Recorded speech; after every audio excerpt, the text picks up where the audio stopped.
नमस्कार, मैं अंजना और आप देख रहे हैं खाकी वर्दी। आइए एक नजर डालते हैं आज की बड़ी खबर पर। बीजेपी नगर सेविका के पति पर हुआ जानलेवा हमला। नागपुर में बीजेपी की एक नगर सेविका के पति पर देर रात जानलेवा हमला किए जाने की घटना सामने आई है।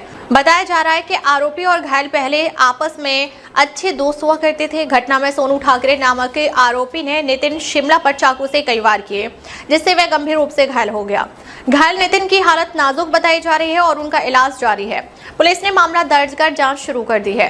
पुलिस यह भी जांच कर रही है कि पूर्व में हुए महानगर पालिका चुनाव के मद्देनजर कहीं पुरानी दुश्मनी भुनाने के लिए तो यह हमला नहीं किया गया। इसलिए पुलिस आपसी रंजिश के एंगल से भी मामले की जांच कर रही है। साथ ही यह भी पता लगाया जा रहा है कि कहीं आरोपी को हमला करने के लिए सुपारी तो नहीं दी गई थी।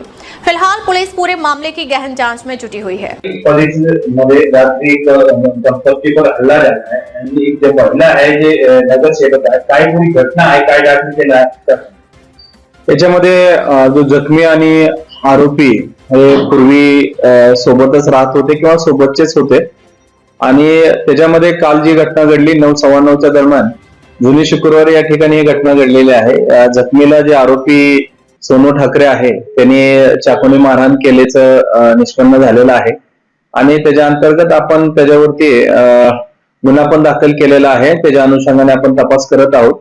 जखमी सध्या स्टेबल आहे, आउट ऑफ डेंजर कंडिशन मध्ये आहे आणि त्याच्या अनुषंगाने आम्ही आरोपीचा शोध घेत आहोत आणि त्याच्या मागचं काय कारण आहे, इलेक्शनचं कारण आहे का अन्य कोणी त्याच्या अनुषंगाने काही करण्यात आलं आहे, संबंधित आरोपीकडून कोणी काही त्याच्या संदर्भात करून घेतलेला आहे हा गुन्हा, या संदर्भात आम्ही इन्क्वायरी करत आहोत।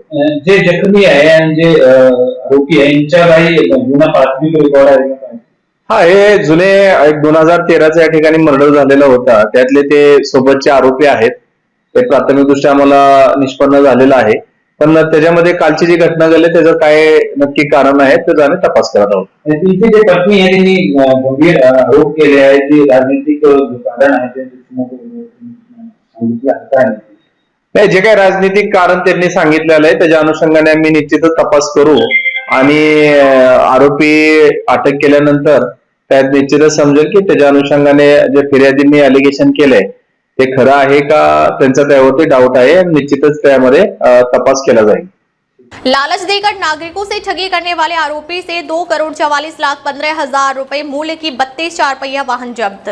ठाणे शहर के वागले एस्टेट पुलिस स्टेशन क्षेत्र में एक बड़े वाहन ठगी मामले का अपराध शाखा ने पर्दाफाश किया है। वाहनों को किराए पर लगवाने के नाम पर अधिक मासिक किराया दिलाने का लालच